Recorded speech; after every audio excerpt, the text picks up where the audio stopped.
Okay, so you want to go ahead and share your screen, Jay, and I will do an introduction. So we'll have that for the recording.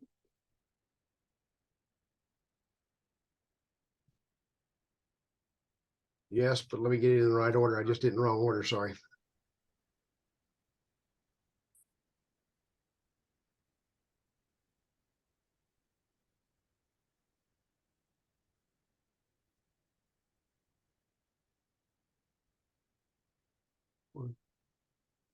Does that look correct? Looks good to me. Okay. All right. Okay, let me do an introduction and then we'll go from there. All right, so we're happy to have you all here with us. Before Jay gets started, I'll go ahead and provide an introduction. Jay Salma is a natural resources, environment, and energy extension educator for University of Illinois, serving Daviess, Stevenson, and Winnebago counties. His work addresses indoor air quality, energy management, and water quality issues impacting commercial agriculture and residents. His expertise encompasses residential radon and moisture management, statewide delivery of livestock manure and facility management programs, and management of smart meter and smart grid grant-funded state program.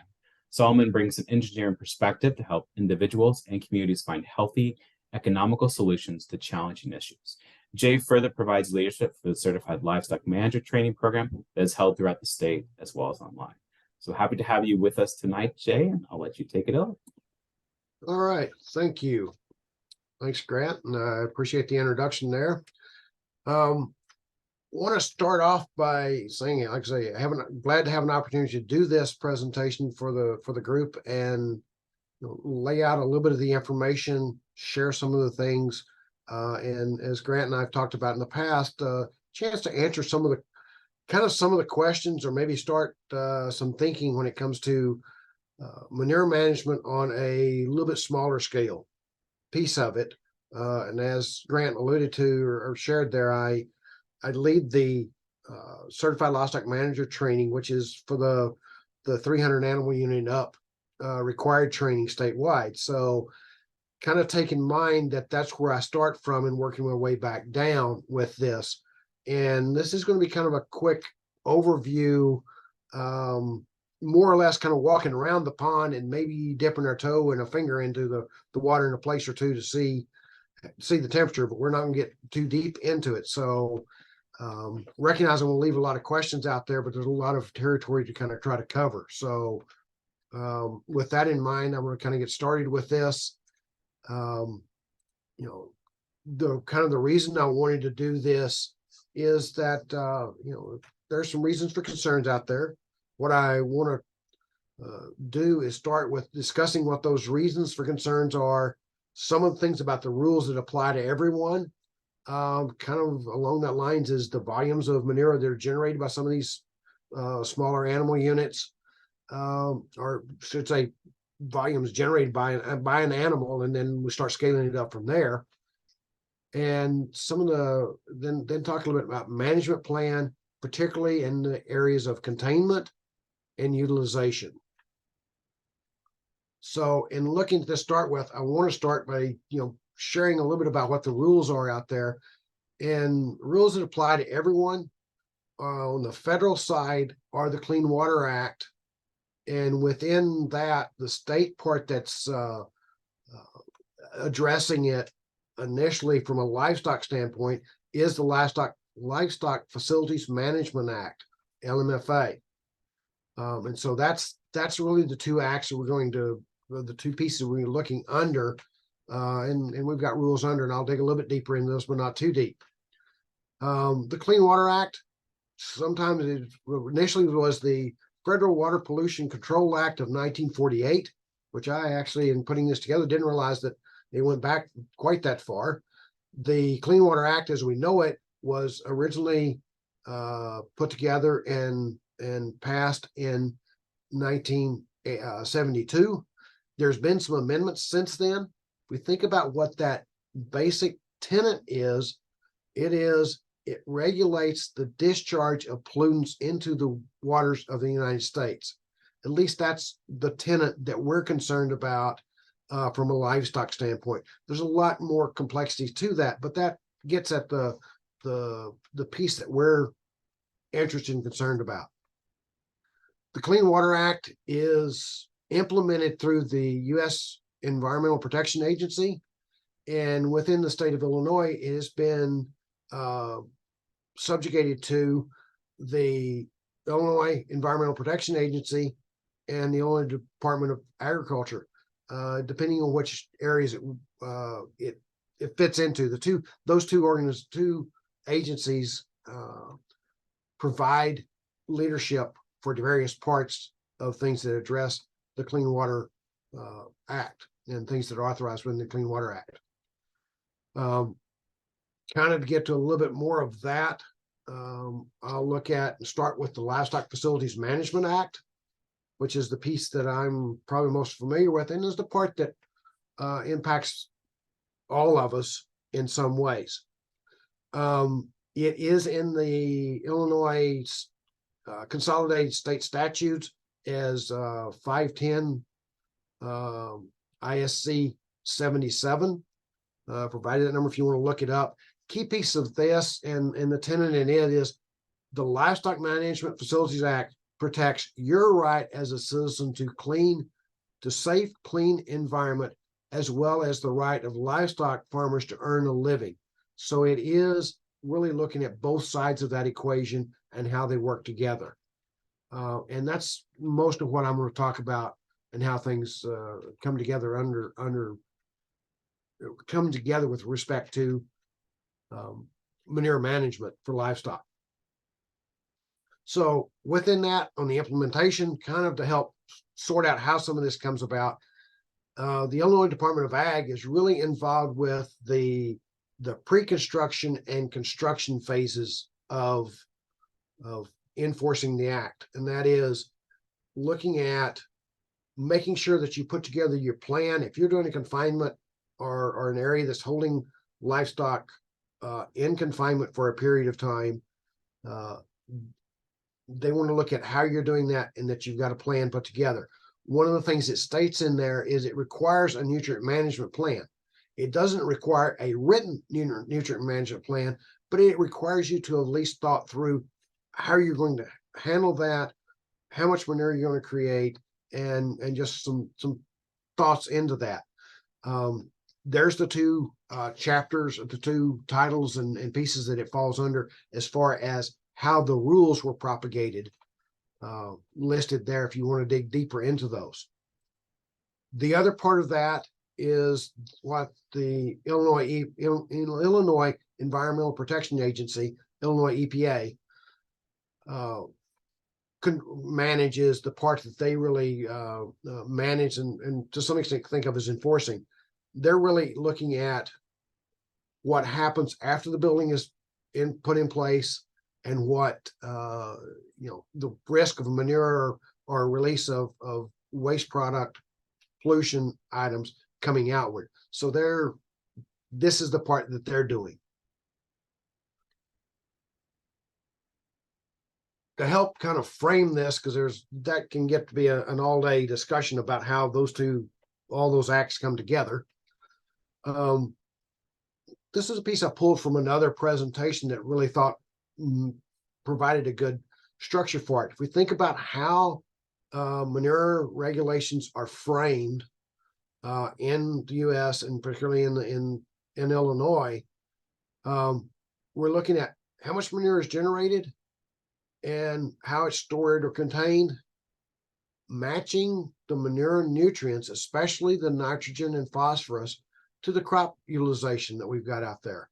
We're looking at annual crop seasons most of the time. We're also in the phosphorus at times looking at long-term application, long-term buildup of phosphorus. So you may be applying it this year and using that phosphorus over the next 2 to 3 years because it will stay in the soil. We also look at observing minimum setback distances from environmental sensitive areas. For example, surface waters, wells, those kinds of things. And also there's in the statutes, it has things about neighborhoods, neighbors, communities, that kind of stuff as well from an odor standpoint. So as an example, one of the things that the rules that apply to everyone, because we often think about those rules applying to the large operations, like say the 1 over 300 animal units. You have to submit the paperwork and that kind of stuff. There are some of the parts of this that apply to everyone. And one of the examples is this: before you start, if you're doing something, a building that is going to house animals, have manure collected in it for more than, I believe it's 150 days, then you're technically supposed to submit a notice of intent to construct. Fairly simple form to fill out. And something I often tell smaller producers, and kind of the reason I left this in there, is if you're building a building that is, the end of it maybe is going to have a sort of a run-in shed for a small group of animals, 5, 10, 15 animals, for example, and you're going to have some hay storage in it and some equipment storage, and on the end of it, you're building enough room in there to put your camper in the end of it, for example. All of a sudden, this gets to be a pretty good sized building. Your neighbors see it, and it gets reported to the Department of Ag that you're building a facility to hold 50 horses, or several head of swine.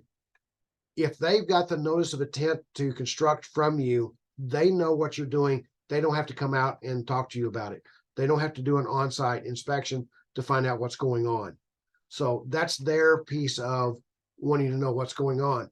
And the way it states in the statutes is it says any facility. So technically, if you look at it, any, down to some ways the chicken coop in the backyard, although I will tell you, Department of Ag doesn't particularly want to know about that, but that's says any facility. So moving forward, that kind of sets the bar on it. So why are we concerned about it? It's just a few animals. We're talking about smaller operations, just a few animals, just a little bit of manure that needs to be handled, right? Well, let's talk a little bit about volume, because this is where it gets to be a little bit surprising for some folks. And I put these two numbers together, and these are example numbers. They are based on some research data. We'll say that what we know is every farm is a little different. Every situation is a little bit different. And as we've changed with animal production, we actually, on the production side, larger size, pigs and cattle, for example, we know that the manure production volumes has changed a little bit over time. As we changed their diets, we changed the genetics. But if we look at this, a pig,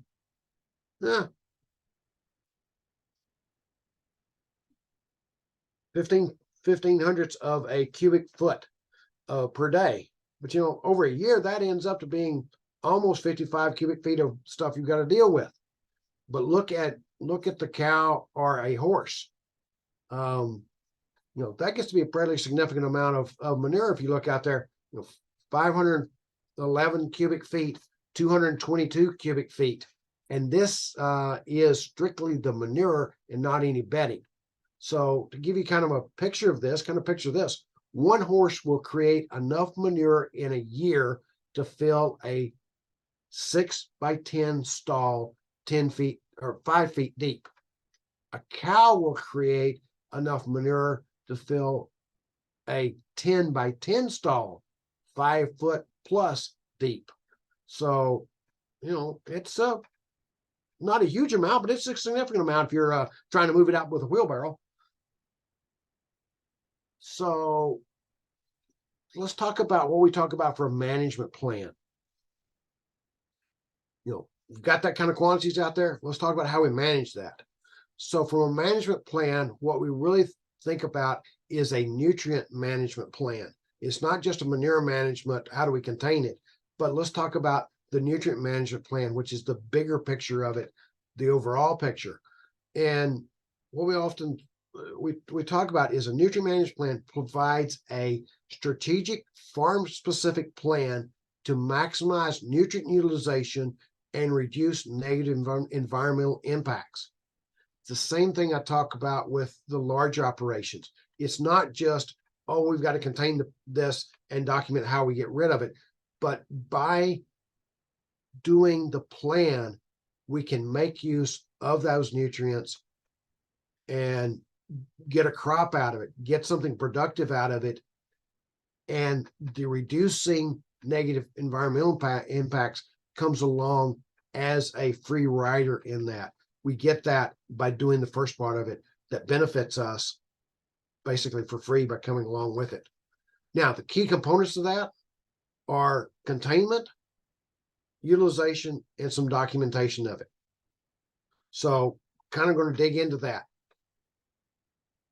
Going to take a little bit of a departure here because of the group I'm talking to. We're looking at smaller operations, a lot on farm. And in this group, we've talked a lot about grazing, that kind of stuff. So how does this fit together? The confinement, a lot of these rules are related to confinement side of things. So it's the pens, the stalls, the dry lots. The manure and the nutrients are concentrated into those areas. We really need to contain them and spread them to make use of those nutrients. And we need to manage all of that manure that's created. If we're talking about a grazing operation, then the animals are out and they're spreading the manure around in that pasture. The nutrients are being utilized by the forage. Essentially, we don't have any manure containment required, and we've got natural cycling going on. So the manure goes out there, it breaks down, back down into the nutrients, goes back into the soil, turns around, plant grows, animal eats it, goes through the process again. So it sits there in cycles. The part that we need to think about from a grazing operation is any temporary confinement areas that we have. And a little bit of what I'm getting at there is if we've got handling facilities, quarantine or receiving shipping areas, pens that we're using, treatment and birthing pens, basically these pens that we may have animals in there for an extended period of time. And especially if we're talking about periods of time that are over, say, 10, 15 days. And some of these could be, we're looking at 45 days, 60 days. Now we're starting to get enough buildup in there that we need to think about how do we manage that. The other one that we have to be aware of is what we think of as sacrifice areas. So it's those areas where we bring the animals in whenever it's really wet, or when we run out of forages out in the pastures, through the winter, when we got during the winter when we don't have growing forages out there and we're feeding them hay. These are those areas that dry lots or maybe they're a pasture that we've brought them into. We need to think about how that manure is handled. I won't say that it needs to be contained, but in a sacrifice area, you need to think about managing it, which may mean pulling a piece of equipment through there, pulling some type of a drag through there and moving some of that manure around, or maybe even moving a little bit of it out onto another pasture or another hay field to make use of that. And there's a lot deeper that we can go into with some of that, and it's kind of varies by situation. Within the containment, we need to contain the manure, the bedding, and any contaminated water. And that is any water that's been in contact or is washed across, contact with manure or is washed across the pen or those kind of things. One of the key pieces that I want to remind you of is one of those classic things: keep the clean water clean. In other words, if you've got clean water coming in, let's talk about keeping it clean so we don't have to contain it, because the containment of water is the biggest problem we get into a lot of operations. And just that increases your volume very quickly. And sometimes on an open lot, it can increase the volume. The water containment can be more than the manure containment was. So with that in mind, here's kind of what I mean by that: keep the clean water clean. Divert any incoming surface water away from livestock pens and manure storage. Now, this seems obvious. Well, that's surface water, whether it is flowing water all the time or it is rainfall and water created during rainfall events that's flowing. You want to try to divert those away and keep that from coming across the pens. What we don't want to create is what many years ago was referred to as the rain flush system. So it rains and it flushes the pens clean, and now they're nice and clean when we start over again. Well, that manure has now gone downstream, and that's the last thing we want to have happening.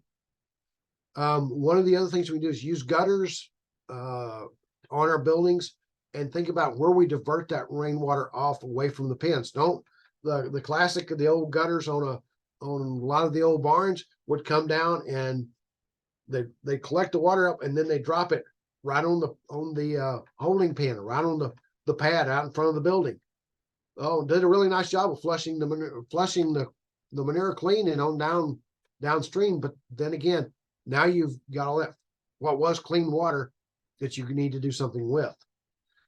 Divert any contaminated water. You know, if you've got a small amount of water that you can't control, or we've got water coming off of an open lot or open pen on a smaller operation, we can divert that through a vegetative area, what's called a vegetative filter.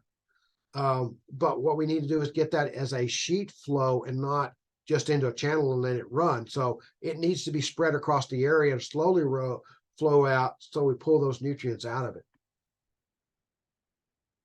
So going back to how do we deal with the containment? We can dry stack the manure. We can look at doing some composting with it. And we can also, we may look at, and a lot of times we end up doing some type of a liquid storage. We're talking about pigs that are on concrete, anything that's on, and cattle on a concrete floor. We're probably talking about a semi-liquid storage system. So, you know, that's kind of the direction semi-liquid. So something like the bottom corner, maybe what we're kind of talking about. The top one is actually a composting system. You go through one of my composting sessions, you'll hear that one needs a little bit of management because all the bins are full, which is not a good situation. But that's kind of a starter there. So if we look at the rules and regulations, and this becomes very important in a nice change that happened recently. So the volumes we need to think about, storage volume, solids, 6 months, semi-solid or liquid, that 150 days of storage.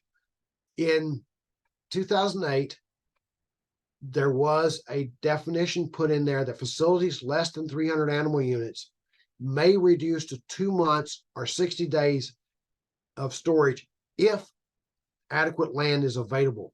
In other words, you need to be able to land apply that year round. And so you may be able to work under that smaller storage exemption, but think about as you're doing things, does looking at these larger storages, the 6 month, 150-day storage, does that give you more flexibility to really make use of that manure and that product that you've got? So a lot of times I encourage us to look at what does that number look like for 6 month storage, for 100 or at least 150 days storage, before we just give up and say, oh, we're just going to put 60 days in there. So it may not be that much difference. If we're looking at stacking versus composting, stacking is a temporary method.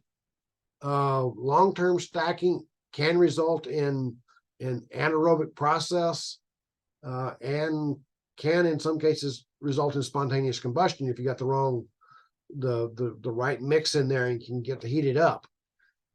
Significance there with long-term storage, and I put this out there because we run into a lot of smaller operations, especially horse operations, where, oh, I'm composting out back. Well, it's a composting stack that they started, and are they really doing it? Because if we talk about composting, it's an aerobic process which is maintained through frequent stirring or turning of the piles, so that you keep it working, so you end up with a a homogeneous finished product at the end of it, where you've gotten rid of the odor, a lot of the odors in it, and you've stabilized that product, which is not something you get with stacking.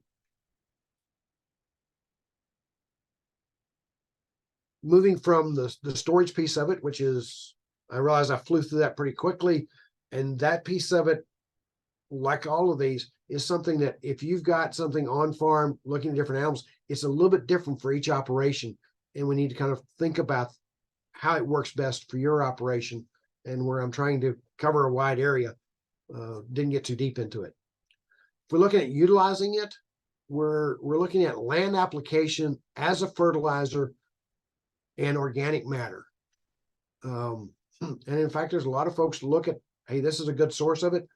I fielded several calls today or in the last week for that very reason. Everybody thinking about their gardens. Hey, where can I get some manure or some compost? It is full of valuable, manure is full of valuable crop nutrients. It's a matter of applying those and making use of it. So if we look at land application of it, we're really looking at applying it what is called agronomic rates. And this is one of the things that, well, let me go through this. Agronomic rates is applying it to production land to meet crop nutrient needs. Now, those crops can be either grain crops or forage crops here in Illinois. They're like most of the crops we think about applying it to fall in one of those two categories. And usually we're talking about applying that when that growing crop can make use of it. So it may be in the spring, just before this time of year as things start to grow. Maybe we're applying it in the summer. In some cases, we may be applying manure in the fall and letting it get in the ground, the nutrients break down a little bit, so they're more readily available for that crop next spring. But those are normally the times that we're putting it, we're spreading that manure out there. And what I started saying a moment ago about agronomic rates, for if you're working with your neighbors, remind them that you're putting it out there. You're not just throwing it out there to get rid of it, but you've actually thought through how much that crop needs, what's in it, so it can be utilized and use those nutrients rather than them going to waste. And it's cheaper than some of your commercial fertilizers most of the time. Other pieces that we need to think about: observe the setback requirements. There are some setbacks that apply to all of us. We're doing applications. There's setbacks that apply to larger operations as well, and I won't go into those. Observe good environmental practices. Don't apply when it's really wet or right before rainfall, right before a heavy rains. You can see storm coming in. Don't go out and try to apply it right then when there's a high probability of it actually washing off rather than being soaked in. And don't do it in a point in time. If you've got fairly wet manure, probably don't want to apply it first thing in the morning on a really hot day, because you're going to lose more of it to evaporation. And if you don't have much wind, or the wind's blowing towards your neighbors or town, those are the times whenever odor could be an issue and upset your neighbors, or you end up with neighbors not appreciating you. Land application piece of it, let's talk about agronomic rates. And really the way to do that is we need to know what the crop is, what the animals are. And the best way to do that is actually to take a sample of the manure that you've collected, because every farm, how we collect it makes a difference in how much bedding's in it, that kind of stuff makes a difference in what kind of nutrients we've got in them, and what that percentage is, how much land we need to apply it to. The crop we're applying to makes a big difference as well. If we're applying it to corn ground as the major fertilizer, which is what I've got with the example I've got here, then there's a lot more nutrients needed. If we're applying it to a hay field, yes, that crop needs some nutrients, but it doesn't need as much as the corn would need. Just the basics of how those crops pull nutrients up and what they require to grow. In this example, I ran through and pulled some numbers, some book values, and these are really, as the book says, and I put in there as example data. These are data used for basic design principles to kind of get an idea of how much we need at the end. If we look at, in particular, the swine and the cattle numbers, we know that as genetics and diets have changed, the ratios of nitrogen and phosphorus in the manure has changed. Pig manure is actually used to be fairly high in phosphorus, and it's actually moved much closer to neutral, so that essentially what you get is when you apply at the agronomic apply nitrogen at the agronomic rate, you've got approximately what the crop needs for phosphorus, and you don't have a whole lot of buildup. Cattle manure tends to be kind of the other way. What's available there tends to be more phosphorus, even though the numbers don't show up in this case. That acreage out in the end is just to kind of give you an idea. We talk about 10 animals. You know, sheep don't take very many acres, and one of the things is that's really hard to work with because most of the time they're going to be out on pasture. Pigs maybe a little bit more, but you know, look at what happens with the cow and there. You know, you got one cow, yeah, much bigger animal. We got, you know, we need a couple of acres to spread that out on. Horse is kind of the same way. I was not able to locate my numbers for the horse example, but kind of a running number we usually use with pastures on horses is you need 2 acres. Just for a rule of thumb thought to start from. So let's talk about how we do that land application, because doing it right and how much is as important in how we get it out there. So we can do surface application, smaller operations especially. This is probably the better way for you to look at it.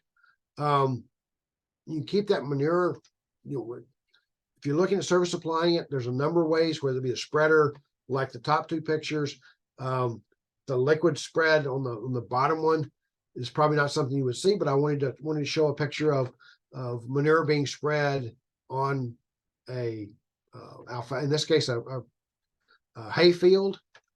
What we often think about with that from an odor standpoint, if you can keep that manure near the ground. So some of the old spreaders used to throw manure way high up in the ground and let it fall, and that was their way of getting a good spread of it, getting to break up and get a good spread.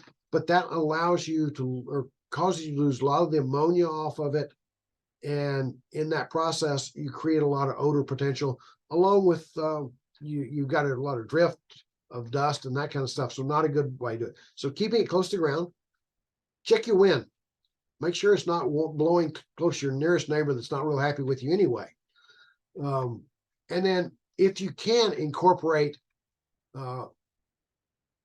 immediately afterwards, in other words, like the last picture there, the one, say the bottom picture, the one closest to the side here, incorporating that as soon as possible afterwards. That is going in and running some type of equipment across it that will get it down in the ground just a little bit and stir it up.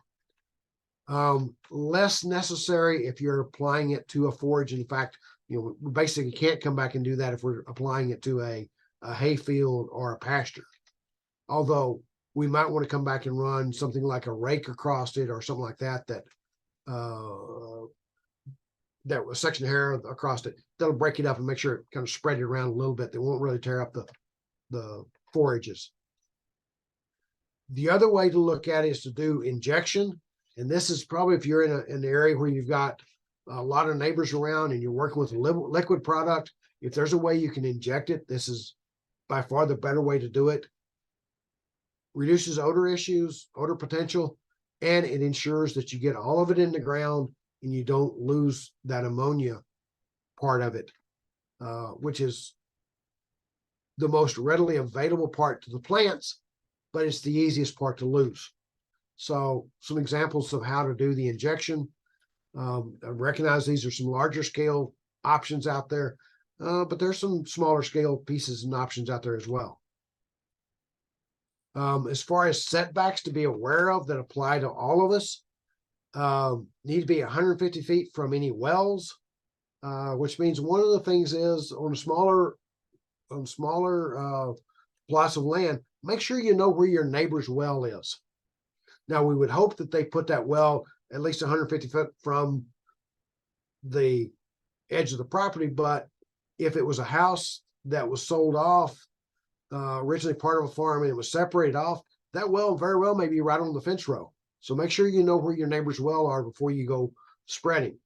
200 feet from water sources, surface water.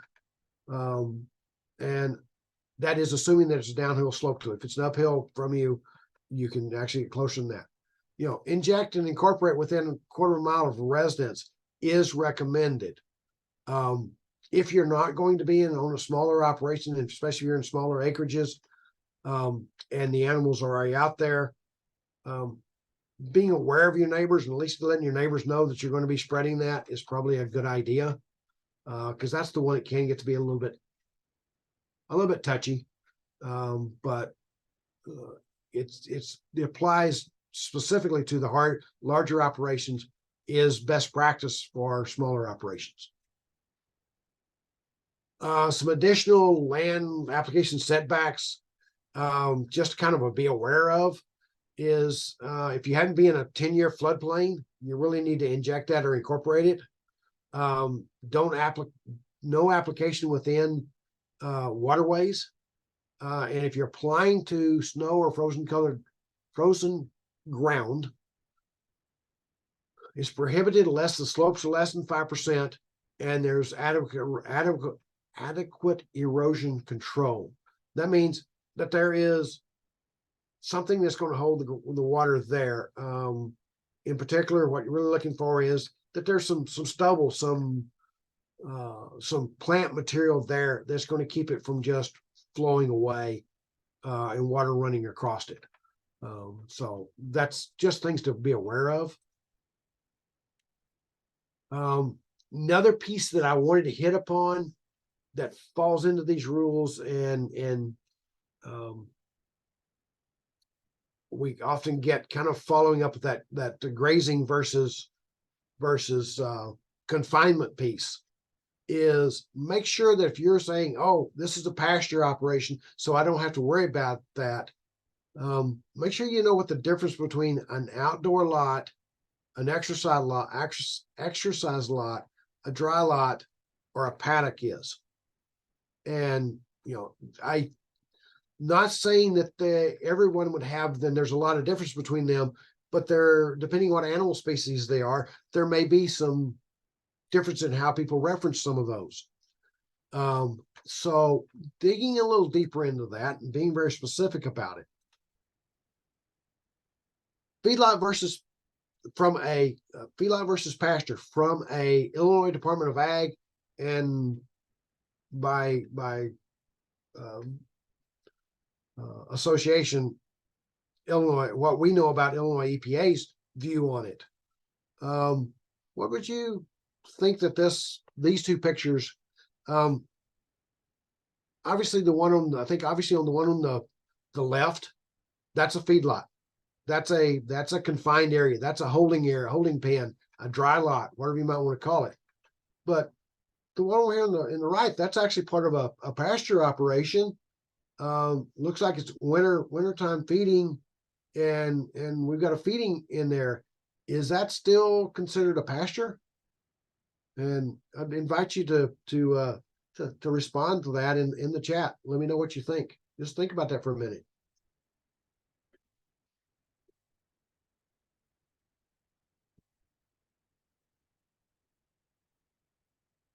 By classification, it's questionable and could be vulnerable for being considered a dry lot because it doesn't have any grass cover in it. Now, if it's through the winter and it's brown, it's fine, but you still need some indication of forage out there. The one that's definitely a pasture is the one you've got green grass underneath the animals, green forages under the animals. You really can't see a lot of ground under it. So kind of be aware of that as you're working with things, that if you end up with an area that is the whole pasture, whole area they're being held in is brown, and you can see more ground than you can see any indication of plant material. Look at what's around that. Is the water coming off of that going through other pastures? Do you need to look at containing it? Do you need to look at moving the manure off of it? And the other key piece there is how long has it been like that, and how long is it going to be like that? So if that's something that's happened within the last, say, month, and you're going to be moving the animals off of it, and that's on some upper ground out around with pastures around it, so anything coming off of it's going to kind of run onto the pastures, you're probably okay. But if this is right down beside the creek, and they've been there and it's been like this since December, meaning you're vulnerable to having a visit from EPA if somebody so chooses to complain about you. So a little bit more about the plan piece of it. And the last piece of that is the documentation. And for this group, there's not a requirement, but this is just one of those good ideas. And it's good. Think about it as good business practice. Record the volumes generated. Make a note. Make notes related to your application rate calculations. How much you applied. How much did you estimate you needed to apply? What was that based on as far as your crop production and the manure sample or manure values? Record the application area and what rate you actually end up applying it at. And the reason I say that away is we know that we always do the calculations. Then you have to go back and do the back calculations of how did it actually end up working out, because you may or may not have got it calibrated just exactly right the first time, and that's not a problem. It's just you need to be aware of it. Recording the dates and a little bit about the weather. What were the weather conditions? What were the soil conditions that day? Specifically thinking about it, was the wind out of the south 10 to 15 mile per hour? Then if your neighbor to the south complains that, the odor was a real problem all day that day, you can talk to the folks at the EPA or Department of Ag person and say, hey, there's got to be something a little bit off here because this is the conditions I was in. The other one is kind of keep a record of how much manure you move off the farm. So if your neighbor comes in and says, hey, I'd like to have a couple of truckloads of manure for my truck garden out here, be a good idea. Just, hey, I moved it to this person. Here's approximately how much it was. So, you're looking at your records and go, you only applied X amount to this field. Where did the rest of it, if you applied all you should have had here, you way over applied. Well, I had this big chunk that went somewhere else. Some kind of words of warning and some pieces of experience here that I'll share real quickly. This happens to be a picture of stacking with no plan. Was told that this was a compost pile. And when we ask a little bit more about it, this was 2 years of manure with no utilization and no stirring. So it's not a compost pile. It's a manure stack, and a manure stack way too close to a creek too, because the trees back there are a creek. So this is what I encourage you not to do, and to think about it, because these are the kind of things that can cause you nightmares whenever if somebody notices it and decides that there's a problem there. Or the other part of that is there ends up being a fish kill downstream from you, and whether it's your fault or not, you're going to get caught in this when they start going back upstream going, hey, this is right beside the creek here and could have been one of the sources. Along that lines, talk about the importance of a plan. Not having a plan And I think about this as somebody who's going into an operation and starting up. One of the pieces, the manure management plan, needs to be part of what you do in that business plan. And here's some of the things that I've seen happen because people didn't think about I want that animal. Hey, I'm gonna raise a few of these for meat, or I'm gonna raise some horses because I want to, and they don't think the way through the other part of that, the manure and the some of the storage issues and access issues. You can end up with ill feelings and ill will from neighbors because all of a sudden now you become an environmental problem for them. Um, that can result in the county health department being called. And whenever you get the county health department being called on small livestock operations, things get really interesting because some of the health departments are not as familiar with livestock rules and regulations and livestock waste in general. Illinois EPA investigations. You get the EPA investigations, then fines, legal bills can start happening, and you can also get a notice of cease and desist, and that is the facility shut down. And I've seen know of this occurring on smaller operations, so kind of a place where I really hope that you'll think about. You know, hope most of you think about grazing. That way, it's not a big issue, but still, we need to think about those other little areas and make sure we don't get into this as well. The last thing is to think about what that image of your farm is. Is it a barren area out there that's overgrown, a barren area out there that's as this picture shows, basically washing away, or is it got that appearance of being well managed? Not saying that you need it all landscaped and all that kind of stuff, but a lot of times, if you got this appearance,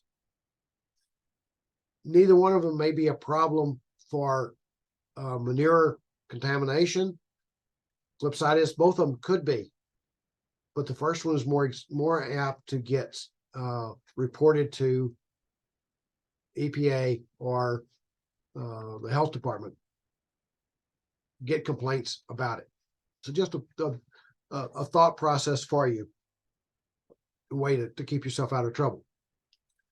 And with that, I think I ran through that pretty quickly. And again, know that I probably created as many questions as I answered, but hopefully I gave you some resources to go forward with and a chance to think about what are those things I need to get together so I can ask questions about my specific operation going forward.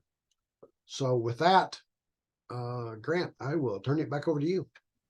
Sure. Yeah. So we can get some questions.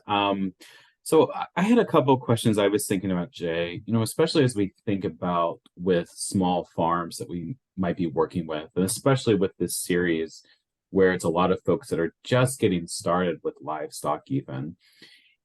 For some of these farms that maybe have multiple species of different livestock at the farm or in the future may have different species, is there some good guidance as far as how to get started with some of this? Like, is it kind of that you need to really look at the manure from different species and then see how that all comes together? Or what do you, I guess, even what do you tell folks that have multiple species? The multiple species thing is as you say, creates some interest and some issues, but creates a lot of opportunities as well. So the first thing on most of this is, again, thinking about how much time are they going to be in the building, and then how much manure what percentage of that manure may we have to manage. And I know that I didn't get into that piece of it, but that's one of the issues that you kind of have to deal with. So it's not a bad idea to kind of do what I did. And there's tables out there, and I can point you towards resources to where you can do kind of the estimate like I did of about how much manure is going to be created by the different animals. And then looking at how much acreage might I need to apply that to. So if we had something about the volume, so how many animals, roughly how much manure we might be creating, and then a little bit about the nutrient makeup of it, and we can make some pretty broad guesses at some of that, and get to a place where we can work with it and answer that question of how much containment do I need? How much land am I going to need to apply it to? How big of a deal is this? How big of a deal is this going to be? Does that help? It does, yeah. One of your first slides, changing subjects just slightly, Sure. one of your first slides that kind of talked about the quantity of the manure that was being produced. I think especially, looking at horses and knowing full well that, horses might be a part of a small farm operation, and yet recognizing that they're producing so much quantity, and they would not, and in our day and age, of course, they would not be utilized for meat either. So how, I guess in your experience, working with horse operations, is there some best practices for horse manure management compared to maybe some of the other livestock that, maybe that you have to think about a little bit differently?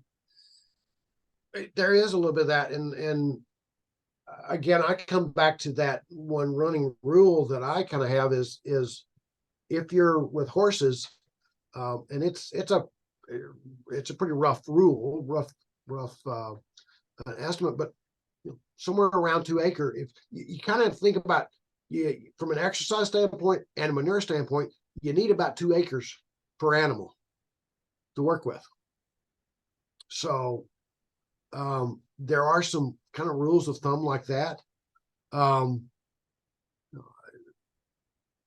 The other part of that, and a lot of times if you're looking at the manure management side of it, if we look at what the forage intake side of it is, if we have enough acres to feed that animal most of the year, we probably have enough acres for the manure management. Hmm. But quite often we see more animals on small acreage than we've got acres to spread on. So it is a matter of looking. Do you have the acres?